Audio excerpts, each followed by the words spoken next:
Hello everyone. Before we get started, please like, share, and comment on this video once it's done.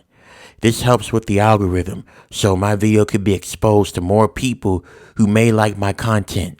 Also, please subscribe to my YouTube channel and cut on all notification bells if you haven't already. I would really appreciate this. Thank you. I took a trip in Brazil, and it was great until I met him. When I met him, I thought he was a really sweet guy, and I thought I was falling in love. So, I never thought that this would happen. And my message and my story I'm about to share is a warning to other women to be very careful. Especially if you're traveling solo, you really gotta be careful and be discreet. And don't trust anyone. Observe them, especially when it comes to men as a woman. My name is Emily, and this is my horrifying story I want to share. It was about 5 years ago. I was 21 years old. I had just went through a horrible breakup with my boyfriend, and it really took a toll on me. There was a lot of things that were said on my end and on his end. And after that, I decided to take a 2-week break from my job and take a trip somewhere. That's when I decided to book a trip to Brazil. I figured it'd be a nice place to go at to recover post-breakup. Now, I'm not gonna say where in Brazil I went at for vacation for safety reasons, but it was an area in Brazil that had a magnificent beach.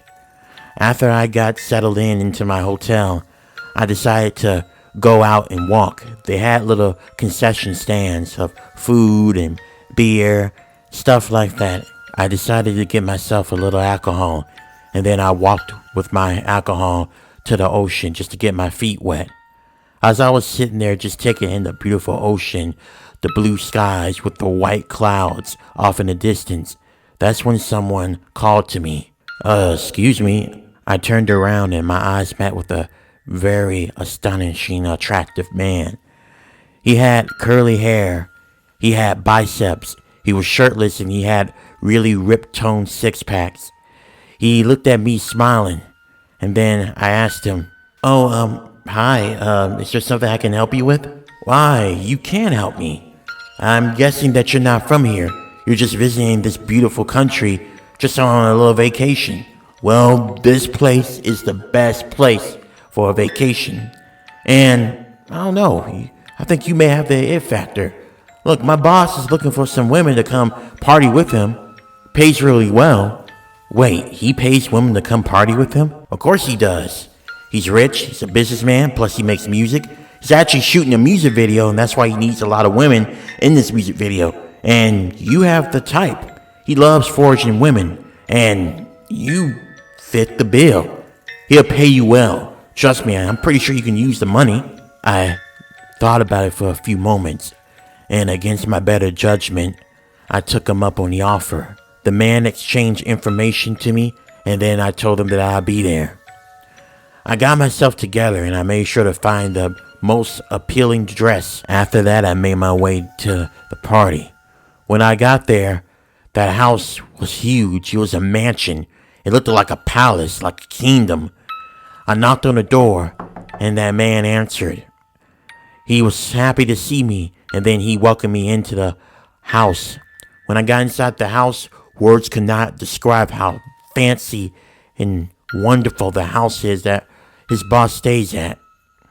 He then walked me into a room where there were other women there. When he opened up the door to the room, I thought it was going to be a party, but something was off. All the women who were wearing similar dresses like me were all looking a little off, like they were concerned or nervous or scared. The man looked at me and told me, "All right, Emily, you just stay right there. My boss will be here in a few seconds, and he'll see you and the other woman behind you, and then the party's going to truly start." I gave him a quick glance, and I was about to ask him how did he know my name, because all the time we talked there earlier, I never gave him my name. But he left out of the room and closed the door. Thought it was strange, but I couldn't help but to feel like there was something off. I turned around and looked at the other women, and the other women were shaking their heads. They were trembling. Something was not right. something scared them. And then I looked at them, and I noticed that they were wearing some kind of chains wrapped around their ankle. I wasn't wearing one yet. I don't know why, but they were all wearing chains around their ankle. It looked all wrong. Then that's when I realized something that horrified me, and it made me really hate it myself and how I handled that situation. This was not a party. I already knew from just looking at these women and the clothes that we were wearing that this was a setup. I was about to make a run for it, but then I felt something wrap around my leg or my ankle. I looked, it was the same exact chains that the other women had. And then there was a slide back door that opened up from behind us. And when it did, I was horrified. People were clapping and cheering. There was a bunch of guys and a few women that were wearing some kind of mask to disguise their identity. They looked at all of us, and I realized it. I was led into prostitution.